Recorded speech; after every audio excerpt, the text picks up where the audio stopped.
সমস্যা নেই। দেখো, অয়েলি স্কিন যাদের হয় তাদের আমরা বলি খুব লাকি, কারণ অয়েলি স্কিনের রিঙ্কলসটা না খুব মানে অনেক পরের দিক করে পড়ে, রিঙ্কলস চট করে আসে না, কারণ স্কিনটার মধ্যে সেই সবসময় যেহেতু অয়েল সিক্রেশন হতে থাকে, যার জন্য ড্রাই ফিলটা খুব কম হয়। আর এই গরমকালে কম্বিনেশন স্কিনকেও কিন্তু আমরা অনেকে বুঝি বলি যে অয়েলি স্কিন হয়ে গেছে।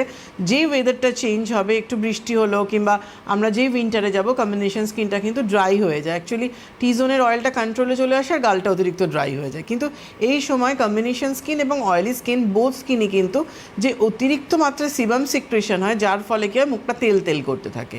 এবং অয়েলি স্কিনের প্রবলেমও কিন্তু অনেকভাবে অনেক কিছু ধরা পড়ে। সেখানে দেখতে গেলে প্রথমত যে ফার্স্ট প্রবলেমটা তুমি বললে, র্যাশ, পিম্পলস, অ্যাকনির একটা প্রবলেম রয়েছে, কারণ এই সমস্যাটা কিন্তু একটা কমন প্রবলেম। মানে এই মারাত্মক গরমে যে অতিরিক্ত তৈলাক্ত হয়ে গেলে স্কিন, একটা দুটো অ্যাকনি কিন্তু আমাদের হয়েই যাচ্ছে, বেরোচ্ছে। এবং র্যাশেস অনেকের থাকে, র্যাশেসটা নানা কারণে হতে পারে।